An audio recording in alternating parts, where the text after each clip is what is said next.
네, 바둑사관학교 여러분 안녕하십니까? 탈랑자입니다. 꿀팁 해설 그 두 번째 시간입니다. 11번부터 20번까지 해설해 보겠습니다. 네, 11. 삼선의 충머리는 가짜 충머리일 수도 있어요. 네, 이게 무슨 얘기냐? 정석 같은 데서 축 관련된 정석이 있을 수 있잖아요. 지금 여기 나오는 것처럼 이 대표적인 정석인데 이게 우리가 뭐 화점을 두는 경우도 있고 소목을 두는 경우도 있고 삼삼을 두는 경우도 있죠. 근데 이제 타점을 뒀을 경우에는 이게 뭐 여지가 없어요. 이렇게 나갔을 때 여기 이 한 점이 단수가 되기 때문에 사선에 있는 돌은 충벌이면은 너무 확실히 충벌이라고 할 수 있습니다. 그런데 이게 삼선에 있을 경우에요. 이렇게 이쪽 소목에 있으면은 당연히 이게 충벌이가 되죠. 그렇죠? 그런데 당연히 너무나 당연히 이쪽 소목은 너무 멀리 떨어져 있으니까 충벌이가 안 되잖아요. 그러니까 충벌이가 되는 것과 안 되는 것이 확실한 것 같은데 가끔씩 이제 이런 삼삼 이런 게 있을 수 있단 말이에요. 보시면은 이제 나가면은 원래는 이게 이 사이에 백이 들어오니까 충벌이가 되는 것 같은데 이렇게 두면 이제 충벌이겠지만 아무도 이렇게 안 두겠죠. 그렇죠? 여기서 이렇게 치고 나가는 수가 있습니다.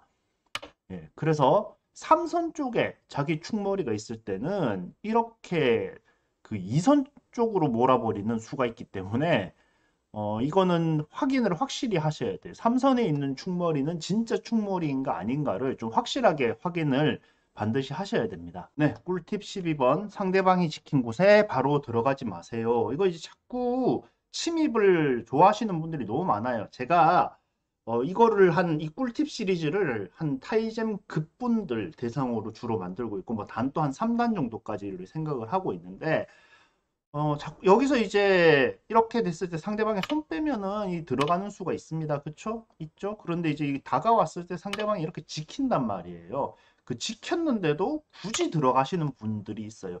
일단 포석 원칙을 생각을 해보시면은 귀변 중앙이잖아요. 귀변 중앙도 안 지켰고 넓은 곳부터 가야 되는데 지금 바둑판에서 제일 좁은 곳에 들어왔잖아요.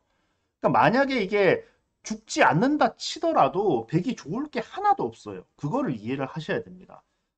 어, 이 지금 같은 경우는 뭐 죽는다고 봐야 돼요. 이렇게 한다고 쳐도 이런 거 뭐 한다고 쳐도요. 내려 빠져서 맛보는 것 같지만 맛보는 게 아니죠. 지금 예, 얘 그냥 죽어 있잖아요.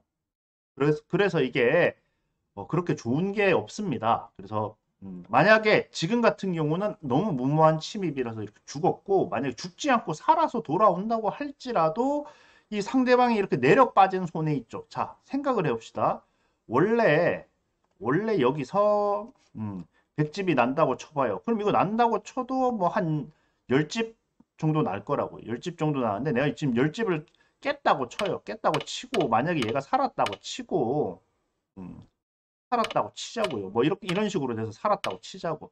근데 여기 빠져가지고 이 비마 달리기 남잖아요. 그러면은 결국은 똔똔이에요. 백이 남는 게 없어요. 네. 그리고 거기다가 선수도 뺏겼죠. 그렇죠? 지금 포석에서 선수도 뺏겼고 비마도 남기 때문에 남는 게 없단 말이에요. 그래서 생각보다 이런 좁은 데 들어가가지고 다 깨고 나오는 게 별 게 없습니다. 그런 걸 이해를 하셔야 지금 같은 경우는 살아나올 수도 없을 뿐더러 살아나온다고 쳐도 별 볼 일이 없다. 그래서 상대방이 지킨 곳에는 바로 들어가지 않는다. 그리고 이제 꼭 이런 게 아니더라도 포석에서도 물론 이제 들어가는 수가 있는 부분이라고 할지라도 저는 이제 지킨 곳에 들어가는 거를 권해드리지가 않는데 뭐 예를 들어서 지금 이런 거 있잖아요. 뭐 중국식 포석 같은 거. 그러면은 예, 뭐 상대방이 뭐 이런 식으로 뒀어 이런 식으로 두고 이제 이쪽에 사실 뭐 붙이거나 아니면 걸치거나 할 수 있습니다. 걸치거나 할 수 있어요. 근데 이제 그분들한테는 아직 너무 이르죠. 왜냐하면 이 지금 협공 흙이 한번 지킨 형태잖아요. 근데 굳이 그 안에 들어간다? 이런 거는 이제 아직 기력이 좀 낮을 때는요. 공격받는 쪽이 절대적으로 불리합니다. 공격하는 쪽은 그냥 이제 집 좀 챙기면 되는데 공격을 잡지를 못하더라도 공격받는 쪽은 실패하면 그냥 다 죽거든요. 예, 그래서 저는 개인적으로는 그분들한테는 이런 식으로 상대방이 한번 지킨 곳에 바로 들어가는 것은 권하지 않습니다. 뭐 공부를 하시고 들어가시거나 아니면은 밑밥을 좀 깔아놓고 그쵸. 뭐 예를 들어서 이런 식으로 뒀는데 상대방이 안 지켰다 그러면 들어갈 수 있겠죠. 뭐 그런 거를 권해드리고요. 바로바로 지킨 곳에는 상대방이 지킨 곳에는 바로 좀 들어가지 말자. 뭐 여러 가지 있을 수 있습니다. 여기에 이제 당연히 이런 침입이 있을 수 있죠. 이런 침입이 있을 수 있는데 상대방이 뭐 한번 지켰다고 칩시다. 그런데 또 굳이 여기 들어간다? 네, 뭔가 좀 불안하죠. 상대방이 더 튼튼해졌는데 굳이 들어간다는 거는 이런 거는 공격 당해가지고 굉장히 상대한테 큰 세력을 허용을 하실 수가 있기 때문에 공부를 철저히 하시기 전까지는 공부를 철저히 하신 다음에 이거 언제 들어가야 되나 보시고 거기에 해당하면 들어가시고요. 그 다음에 이제 거기에 해당하지 않는다. 그러면 이런 좁은 데는 지금 바둑판에서 가장 좁은 곳 아닙니까? 가장 좁은 곳에 들어가지 마시고 넓은 곳부터 일단 먼저 선점을 하시라고 제가 말씀을 드리고 싶습니다. 꿀팁 13번 귀의 이선은 446생, 변의 이선은 648할이에요. 네, 지금 보시면은 좌하기에 4점이 있고 이렇게 뭐 6점, 5점 뭐 이런 식으로 있는데 일단 두 눈이 나야 산다는 건 아시지 않습니까? 이렇게 따로 떨어진 두 집, 이런 걸 두 눈이라고 얘기를 하죠. 이게 있어야 되는데 변에 흙이 이렇게 네 줄로 서 있을 때는 흙이 먼저 둬도 백이 이렇게 치중해서 한 눈밖에 안 나죠. 그래서 죽는다. 네 개가 있으면 사망이다라고 해서 사사라고 하고요. 우하기 같은 경우에는 6개가 있잖아요. 그럼 이 경우에는 백이 먼저 둔다고 해도 직사공이기 때문에 살아 있습니다. 그렇죠? 안쪽을 먼저 둬도 마찬가지의 초보자분들을 위해서 말씀을 드리자면은 살아있는 걸 볼 수가 있죠. 그래서 사사, 4개가 한 줄로 귀에서 늘어져 있을 때는, 이선에 늘어져 있을 때는 죽고 6개가 한 줄로 늘어져 있을 때는 손 빼도 산다. 네, 그러면 이제 5개가 말이 없죠. 5개는 어떻게 되냐? 5개는 먼저 두는 놈이 이깁니다. 흙이 먼저 두면요, 직사궁이니까 이렇게 살았죠. 그에 비해서 백이 먼저 두면은 네, 이렇게 죽게 됩니다. 뒤에 이선에서는 4개면 죽고 6개면 살고 5개면 먼저 두는 쪽이 이긴다. 이렇게 하시면 되고요. 그러면 변에서는 이제 648할이다 라고 얘기하는 것도 이제 아시겠죠? 흙이 6개 이렇게 놓여져 있을 때는 먼저 둔다고 해도 네, 살 수가 없습니다. 그에 비해서 위에처럼 이제 8개가 있을 때는 어떻습니까? 네, 백이 먼저 둔다고 해도 복사공이기 때문에 무조건 살아있죠. 무조건 살아있다. 이렇게 생각을 하시면 되고요. 그러면은 뭐 요 형태를 지금 2점 따도 어차피 안 되니까 요 형태로 7개인 거를 설명을 할게요. 이게 7개다. 그러면은 네, 흙이 먼저 두면 어떻습니까? 흙이 살죠. 여기를 흙이 살고요. 백이 먼저 두면은요. 네, 백이 먼저 두면은 죽죠. 네, 백이 먼저 두면 죽는다. 그래서 변의 이선에서는 648활 6개가 늘어서 있으면 죽고 8개가 늘어서 있으면 산다. 요걸 이제 4월의 기본 공식으로 알고 계셔야 됩니다. 네, 그리고 또 하나 유용한 공식은요. 변의 3선에서 4월 공식인데 변의 3선에서도 446생입니다. 이렇게 4개가 늘어서 있을 때는 흙이 먼저 둔다고 해도 살 수 있는 방법이 없습니다. 그쵸? 죽었고. 이렇게 둔다고 해도 여기 끊으면 죽었잖아요. 두 집이 안 나니까. 뭐 이런 식으로 몸부림을 칠 수는 있는데 여전히 죽었죠. 그쵸? 살 방법이 없습니다. 그에 반해서 육생이에요. 사사하고 육생이에요. 육생이니까 이번엔 백이 먼저 둬도 산다는 얘기죠. 이렇게 둔다고 치면은 한쪽 이으면 나머지 한쪽 끊어 잡으면 되고요. 그 다음에 이걸 잇는다고 치면은 이렇게 하면 맛보기죠. 그렇죠. 살아있습니다. 살아있기 때문에 네. 6개가 늘어져 있으면 산다. 네. 그래서 귀의 이선은 446생, 변의 이선은 648활, 변의 3선은 446생 이렇게 이제 외우시면 되겠습니다. 네, 꿀팁 14번. 초반에 선수 잡으면 변으로 벌리기보단 귀를 붙이세요. 네. 그리고 이제 위에 보시면은 근데 이건 솔직히 이건 취향임 이렇게 써 있죠. 무슨 얘기냐? 이렇게 들어가서 네, 선수를 잡았단 말이에요. 선수를 잡았을 때 가끔씩 보면은 뭐 이것도 많이 보이고요. 그 다음에 이제 이렇게 두시는 분들도 굉장히 많이 보이는데 뭐 경우에 따라서는 이렇게 두시는 분들도 있고 뭐 좀 더 넓게 벌린다고 이렇게 두시는 분들도 있고 뭐 이렇게 두시는 분들도 있고 많습니다. 자, 사실 이게 그렇게 나쁜 수는 아니에요. 인공으로 보면은 뭐 0.1집, 0.2집 차이밖에 안 나는데 근데 왜 이거를 꿀팁이라고 쳐넣었냐라고 물어보신다면은 이제 급수가 낮을수록 이걸 운영을 못합니다. 무슨 소리냐? 이렇게 벌렸잖아요. 여기 33만 들어가도요. 이쪽으로 막으면 예, 지금 어떻습니까? 이거를 정석을 두고 나서 원래 여기 느는 거를 뭐 일로 뛴 걸로 대체했다고 칩시다. 그 다음에 여기 막는 게 바로 막는 건 굉장히 작은 수거든요. 그래서 바로 막는 꼴이 돼버렸으니까 안 좋고, 그렇다고 그냥 놔두자니 여기 끼우는 수나 들여다보는 게 있어가지고 좀 어정쩡하고 그렇잖아요. 그러면 이번엔 반대쪽으로 막아볼까요? 반대쪽으로 막아보면은 네, 반대쪽으로 막으면 어떻습니까? 얘가 너무 어정쩡하게 좁게 벌려져 있죠. 네, 이렇게 되면 이제 육립인데 육립사전이에요. 육립사전. 굉장히 중복이 된다. 뭐 이쪽으로 했을 때 그러면 아까 그거 볼까요? 이쪽으로도 이렇게 한번 해볼까요? 이렇게 한번 해보면 역시나 마찬가지죠. 이 돌이 필요 없는데 가 있어요. 여기까지 가야 되는데 예, 여기 가가지고 약점만 만들고 여기 끊기는 약점도 남고 막자니까 너무 느리고 어정쩡하단 말이에요. 그러면은 뭐 2단 저침하면 어떠냐? 2단 저침하면은 네. 2단 저침하면은 뭐 이게 가까이 다가온 것처럼 보이지만 제 옛날에 정석 강의에서 말씀드린 적이 있습니다. 이거는 두토음이기 때문에 흑도 이 돌에서 초반에 벌리면 안 되고 백도 이 돌을 초반에 공격하려고 이렇게 다가오는 게 쓸모가 없는 짓이에요. 그렇기 때문에 이것도 백이 여기 이 돌에 초반에 가까이 온 것 자체가 잘못됐기 때문에 백이 그렇게 좋은 정석 선택이 아니다라는 겁니다. 그래서 이런 거를 여러분들이 돌을 활용하기가 쉽지가 않아요. 좋게 활용하기가. 그 정도 실력이 되면 좋은데 그 다음에 뭐 하점 이상으로 벌리잖아요. 그럼 흙은 이렇게 귀를 붙이면은 이거 자체가 약간 어정쩡한 모양이에요. 그러니까 차라리 이렇게 귀를 붙이거나 아니면은 벌리고 싶으면은 걸치는 게 나아요. 걸쳐서 물론 협공할 수도 있습니다만 받아주면 이렇게 벌린다. 이거는 그래도 그나마 의미가 있습니다.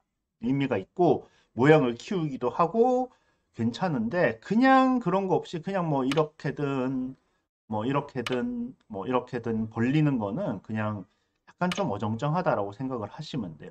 보통 인공을 제가 찍어 보면은 이 화점보다 더 멀리 벌리면은 흙이 그냥 이쪽으로 지켜버리고요. 대부분의 경우에. 그 다음에 화점보다 약간 좀 좁게 벌리면은 그냥 삼삼 파버려요. 그런 식이다. 라는 거를 알고 계시면 되겠습니다. 변으로 벌리는 것 자체가 큰 실수는 아닙니다만 변으로 먼저 벌리면 이후에 운영이 어렵기 때문에 변으로 벌리는 것보다는 차라리 귀를 튼튼하게 굳히거나 걸치는 거를 추천을 드립니다. 꿀팁 15번. 축, 장문 둘 다 가능하면 장문으로 잡으세요. 뭐 이거는 간단합니다. 지금 같은 경우에 뭐 이렇게 축으로 잡을 수도 있고 이렇게 장문으로 잡을 수도 있죠. 그런데 어지간하면은 축장문이 다 될 때는 장문으로 잡는 게 좋습니다. 왜 그러냐? 축을 하면은요, 항상 축머리 활용이 남죠. 축머리 활용이 뭐 예를 들어서 뭐 이런 곳에 둬가지고 예, 따게 되면은 뭐 또 한 번 더 두고 이런 식으로 할 수 있는데 이게 그나마 이렇게 조금 큰데 두 번 두는 정도면 조금 나을 수도 있는데 만약에 이게 뭐 대마랑 관련된 축머리라고 하면은 예, 안 받자니 대마가 걸릴 것 같고 받자니 얘가 슬슬 기어 나와가지고 양쪽으로 곰마 생길 것 같고 참 힘들단 말이에요. 그렇기 때문에 장문으로 잡는 게 낫습니다. 이게 이제 또 그렇게 생각하시는 분도 많아요. 장문으로 잡으면 이렇게 두 번 들여다보니까 충벌이는 활용을 한 번만 당했는데 이거는 두 번 공짜로 당하니까 이게 또 손해 아니냐 이렇게 생각을 하시는 분이 있는데 뭐 그렇게 생각하실 수도 있습니다만 지금 두터운 돌에 백이 붙어 있기 때문에 굉장히 이제 뭐 절묘하게 활용이 되는 상황이 아니면은 이 돌 두 점은 패석이라고 생각을 하시면 돼요. 그래서 들여다본 게 아프긴 하지만 백이 그렇게 어마어마하게 충몰이에 비해서 그렇게 엄청나게 이득을 볼 만한 상황은 잘 일어나지 않는다. 그렇게 말씀을 드릴 수가 있습니다. 그래서 축, 장문 둘 다 가능하면은 장문으로 잡는 것을 먼저 생각하시기를 권해드립니다. 꿀팁 16. 먹여침 모양이라도 석점을 잡으면 한 집이에요. 이번에는 좀 사월 관련 꿀팁이 많은 것 같아요. 이게 이제 우화기를 보시면은 이렇게 두는 걸 먹여침이라고 얘기를 하죠. 그때 따내면은 다시 한번 먹여쳐서 이거는 집이 안 나죠. 옥집이 되죠. 따더라도 옥집이니까 흙이 살 수가 없습니다. 하지만 왼쪽의 경우에는 좌하기의 경우에는 어떻습니까? 이게 석점이 이렇게 먹여치면은요. 따냈을 때 또 먹여치더라도 이게 한 집이죠. 그렇죠? 그래서 석점을 따내면은 이게 한 집이 납니다. 뭐 특수하게 양쪽이 젖혀진 그런 경우가 아닌 다음에야 한 집이 나기 때문에 제가 월요일에 올리는 사활에서도 턱점을 따내면은 한 집 모양이 돼가지고 살아나는 사활을 몇 개 올려드렸었는데 예, 그렇게 이제 약간 수준이 올라가면은 그런 사활들도 많이 보시게 돼요. 그래서 석점 이상을 따내면은 한 집이 생긴다라고 알고 계시면은 예, 사활 문제 푸실 때 그리고 실전 사활 두실 때 많은 도움이 될 겁니다. 꿀팁 17번 약점이 두 개라면 중앙 쪽을 이으세요. 네, 이게 무슨 얘기냐? 뭐 대표적인 요 삼삼정석이죠. 이으고 이렇게 이었으면 여기 끊긴 약점, 여기 끊긴 약점 있잖아요. 그러면은 이 변쪽 약점 말고 좀 더 중앙 쪽으로 향하는 이쪽 약점을 뭐 이렇게든 보기 좋으니까 이렇게든 뭐 보강하는 쪽이 훨씬 더 낫다라는 거예요. 제가 몇 번 저번에도 보여드렸지만 이쪽을 끊는 것 자체가 자기 살아있는 돌에 붙어있는 걸 잡는 거기 때문에 굉장한 이게 발리는 악수거든요. 상대가 어차피 이쪽을 잡을 리가 없기 때문에 예, 중앙 쪽을 잇는 게 두터움으로도 훨씬 더 좋고 중요하다라는 얘기고요. 이거랑 조금 이제 다른 경우도 있죠. 이런 경우에 이 붙여막기 정석 뭐 많이 썼지 않습니까? 요즘도 쓰시는 분들도 계신데 요때도 이렇게 두 개가 있죠. 물론 지금 같은 경우에는 귀의 실리가 너무 커지기 때문에 이렇게 밑으로 빠지는 경우도 있습니다만 있는다라는 점에서만 본다면은 이렇게 있는 경우는 특수한 경우 말고는 없다고 보시면 돼요. 거의 대부분 이쪽을 있습니다. 이 중앙을 튼튼하게 이어서 이거 따먹히면 큰 거 아니냐라고 하는데 이렇게 이제 두는 게 구정석이에요. 이런 식으로 하는 걸 많이 쓰고요. 이게 이제 너무 크다 해서 굳이 지키고 싶을 때도 이제 이렇게 하면 이쪽으로 들어가는 수가 남죠. 나중에 뭐 이런 게 있기 때문에 이것도 복잡한데 예. 정석으로 더 들어가면 복잡해지니까 예, 어쨌든 밀고 들어가는 수를 남기기 위해서 보통 이렇게 늘지 이 아래쪽을 이렇게 꽉 있는 경우는 잘 없다고 보시면 됩니다. 지금 뭐 너무 대충 만들었습니다만 이런 경우에 뭐 이런 식으로 해가지고 이렇게 되는 경우가 나올 수 있지 않습니까? 그러면 이 지금 경우도 어떻습니까? 비슷한 모양이죠. 아까 여기 봤던 거 변으로 옮긴 그런 모양이잖아요. 이러면은 이쪽을 어떻게든 이어준다라고 생각을 하시면 돼요. 이 귀 쪽을 잇는 것보다는 이런 식으로 여러분들이 쓰실 수 있는 삭감할 때 특히나 많이 나오는 상용의 행마라고 생각을 하시면 돼요. 네, 꿀팁 18번. 끝내기에서 두 점만 있을 땐 상대의 조침을 바로 막을 수 없어요. 이거는 뭐 거의 두 자리 급수 분들용 꿀팁이라고 생각을 하시면 되죠. 이렇게 두 점이 연결되지 않은 상태로 이렇게 늘어져 있을 때는 이때 이렇게 막을 수가 없습니다. 끊으면은 이렇게 털리고 그 다음에 다시 따내본다고 해도 이렇게 단수 치면은 이게 이제 잡히게 되죠. 일선으로 쭉 몰려가지고 잡히게 되기 때문에 일선으로 바로 막을 수가 없고요. 이렇게 뛰는 경우도 있을 수 있는데 이렇게 뛰면은 집으로 조금 더 많이 손해를 봅니다. 집으로 조금 더 많이 손해를 보기 때문에 보통 이렇게 둬요. 물론 이제 특수한 경우에는 이런 붙이는 맥이나 이런 게 있을 수도 있는데 거의 대부분의 경우에는 이렇게 마무리되는 게 가장 일반적이다. 이거는 이제 예, 상대의 저침을 바로 막을 수 없다. 이거 자체를 외우는 것보다는 이 상대가 젖혀올 때는 나의 약점을 먼저 살펴야 된다 정도로 이해를 하시면은 좋을 것 같습니다. 꿀팁 19번 이선 젖힌 뒤 빠지는 것보다 젖혀 있는 게 보통 이득이에요. 네, 이게 무슨 소리냐? 제가 그 침지한 타이젠 1단 정도 되는 분하고 친선 대국을 뒀을 때도 나왔는데 뭐 대충 이런 모양이 있다고 쳤을 때 끝내기를 하잖아요. 우리가 끝내기를 하는데 이렇게 젖히시더니 갑자기 이거를 안 입고 이거 내려 빠지시더라고요. 네, 저는 깜짝 놀랐는데 그 급도 아니고 다니신 분이 이렇게 둬서 깜짝 놀랐는데요. 이게 왜 손해냐? 이거 밑에 끝내기까지 했으니까 이득 아니냐라고 하실 수도 있는데 비교를 해보겠습니다. 이렇게 하면 뭐 상대방이 지키겠죠. 이렇게 해도 이거 막는 거는 당장은 급하지 않아요. 어차피 흙 권리기 때문에 뭐 막 하고 막는다고 칩시다. 그쵸? 하고 막는다고 쳐요. 하고 막는다고 치면은 그러면은 똑같은 모양을 한번 만들어서 한번 봅시다. 이때는 이제 백이 다음에 둔다면 어떻게 둬야 돼요? 이렇게 이제 젖혀서 이어야죠. 그쵸? 후수 끝내기긴 하지만 제일 마지막엔 결국 두 집 후수 끝내기도 해야 되니까 이렇게 젖혀서 이어야 되는데 결국은 여기 둔 거랑 똑같단 말이에요. 그쵸? 더 나쁘게 말하면 뭡니까? 여기서 흙이 여기를 뒀어요. 근데 백이 여기를 받아준 거랑 똑같아요. 둘 필요가 없죠. 흙이 들어오면 그때 막으면 되고 이거 선수 한번 잡아서 손 빼고 딴 데 가야 되잖아요. 그래서 지금 이득을 볼 수 있는 찬스를 날려버린 거랑 마찬가지란 말이에요. 그래서 이게 얼핏 봤을 때는 손해처럼 보일 수 있는데 이어서 두는 게 더 이득이라고 생각을 하시면 되고요. 그 다음에 좀 더 극단적인 경우에는 어떤 경우도 있었냐면 이건 두 자리 급수 분들한테서 잘 나오는 거죠. 이제 뭐 이런 식으로 돼 있다. 여기 이제 막히면 살아야 되죠. 이거는 뭐 제가 너무 많이 보여드렸는데 살아야 되는데 여기서 갑자기 이렇게 두세요. 이거는 두 자리 급수들이 굉장히 많이 나오죠. 들여다보는 수가 남아가지고 이거 문제가 되죠. 이게 호구가 좋은 모양이라고 들으셔서 그런 것 같은데 호구는 언제 좋은 모양이냐? 소목에서 이런 모양이 나올 수가 있는데 여기를 막았을 때 지금은 이게 이선에 하나 더 늘어져 있죠. 27만 있는 게 아니잖아요. 그럴 때 이제 호구를 치는 게 좋은 수입니다. 이러면 이제 들여다보는 게 아무런 의미가 없죠. 흙이 이을 필요가 없으니까.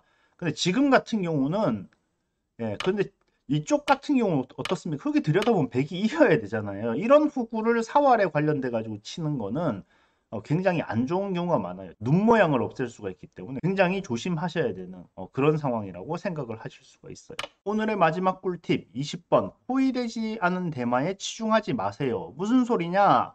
만약에 이런 돌이 있다고 칩시다. 요걸 잡고 싶죠. 너무 잡고 싶죠. 너무 잡고 싶어서 이렇게 치중을 하시는 경우가 많아요.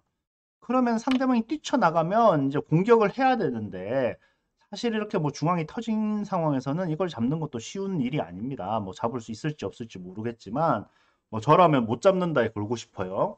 네, 그런 상황인데 아니 그래도 공격하면서 이득을 보면 되지 않냐? 맞습니다. 공격해서 이 손해 본 것보다 더 큰 이득을 볼 수 있으면은 뭐 좋은 수가 될 수도 있어요. 하지만 일반적으로 이제 생각을 해봅시다. 그러면은 만약에 백이 여기를 이렇게 포일망을 완전히 갖췄다. 그럼 흙이 이렇게 둬서 살아야 되죠. 그럼 선수를 잡고 이 세력을 활용할 수가 있단 말이에요.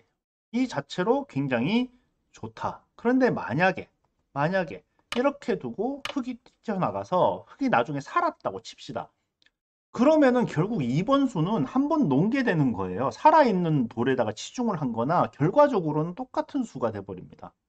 밖으로 나가서 한 집 더 만들어서 살았어요. 그럼 산 뒤에 여기다가 치중을 한 거니까 수를 낭비한 거잖아요. 그쵸? 그러니까 이만큼의 손해를 보고 시작하는 거다. 그 손해보다 더 많은 이득을 볼 수 있으면은 그렇게 두어도 됩니다.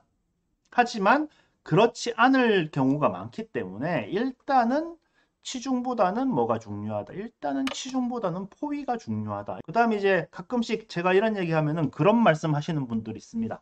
아, 바둑 격언에 선치중 후행마라 그랬는데 치중부터 해야 되는 거 아니냐.